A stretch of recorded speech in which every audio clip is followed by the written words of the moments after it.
George Chavez, Beverly City Manager, welcome. You're working from home, obviously. Yes, I am, Josh. How are you? It looks like you are as well. Well, we're actually in the newspaper office trying to get the paper out here. But I wanted to start, George, by asking a couple questions about which employees are reporting and which aren't. I know you have a number of employees working from home. But for example, the first responders, public works, et cetera, they're all still coming to work, right? Yes, they are.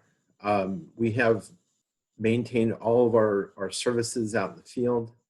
We have our police department fully deployed, our fire department fully deployed, public works, trash is being picked up. In that respect, it's business as usual. How did you determine amongst your staff who was essential, who was considered non-essential? Tell us a little bit about that. Yeah, so, unfortunately, we have had a pandemic plan that we had worked with and planned for some years. And, through our emergency preparedness process, we do identify essential and critical workers and facilities. So if you start to think about it, we have everybody from like the 911 operators, critical services, those are lifelines to the public. The police, obviously, the fire department, very obviously. But services like the trash pickup and the water workers, people who are testing the water. Right. People that aren't, at the front end are many of them are critical workers as well. The street lights, for example. So all of those areas are critical infrastructure areas. We have identified them over the years, and it's different, but the system is working. I think a lot of residents don't realize exactly what you said. There's a lot of behind the scenes thing they don't even know about. You turn on the water, you're not thinking about where the water's coming from, but obviously there's a lot of infrastructure there. So in terms of your management plan, as you said, you've been planning for this for some time, but are your department heads able to sort of pivot and shift to, those who are working from home, and how is that working out? Yeah, well, let me just be clear, Josh. Well, a plan is on paper. When it actually happens, it is very different. So the pivoting from, a day-to-day operation one day and then to what we're trying to accomplish the next day was not easy. And we're still making adjustments. And we've made some mistakes along the way, and we're improving as we learn and such. So I just wanted to make that clear so it doesn't sound like this is another day in the office. Oh, everybody's winging it. Trust me, everybody is, whatever their job is, they're learning to do it in a different way, and I think we're seeing that, and also in very interesting ways throughout the city. And I'll ask you more about that in a second. But the council met on Tuesday. You had a long meeting, went pretty well. You guys got through a lot of business, a lot of things that had been, building up that you had to deal with. Let me first ask about the Wilshire closure. That's right by our office where we're filming right now. Wilshire is now closed for subway construction. Can you speak to that a little bit? Yes, actually, part of what we've done in assessing everything that we're doing is we're looking at opportunities. Where can we take some opportunities to minimize the impact for the community when we start coming back?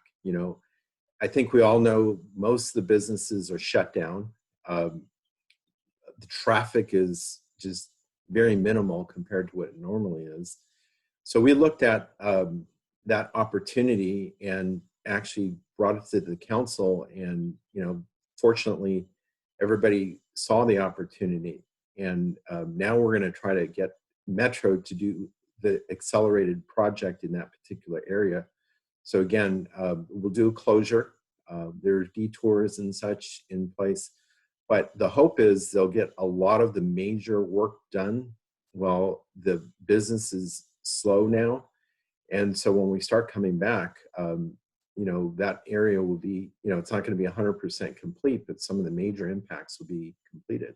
Yeah, let me say, it's a great idea because, for example, you remember when they did the Carmageddon shutdown of the 405, they simultaneously repaved it. They used the time to, do something else productive as opposed to just have it closed.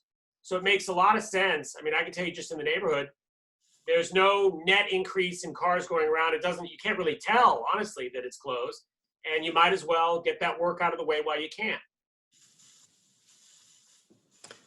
Well, I'm glad you agreed with the plan. That's we've had actually a lot of positive feedback over that. So we're going to do our best to get Metro to do as much work as possible at this time, and you looking forward to the recovery. Really am. Tell me a little bit about the council is going to continue to meet in that online format. You guys were able to take calls though, so it was really very similar to an in-person council meeting. It just everybody was on their computer. Can you tell us a little bit about how that's going to work with the council over the next couple of weeks? Yeah. Well, I'm glad you thought it went well. There was a lot of work that went on behind the scenes to try to make that happen, and I can't thank our IT department and the city clerk's office and the other people that made it happen. It's very interesting because I think the public has really shifted, and it seems like we're getting more participation in some of these online meetings than we do with the in-person meetings. We're getting a ton of emails. We got to figure that piece out, because I think trying to read all those emails into the record proved to be a little bit challenging. We probably need to get multiple readers. Well, yes, George, because you're still going to have a lot of opinions. They're just coming in by email as opposed to when people would speak at the meeting, right? Yes, and actually, Human did a great job in bringing that the comments forward. She may not have been as animated as some of our normal speakers, but she communicated the message. Are you talking to other city managers in other cities, and to what degree has there been cooperation with other cities?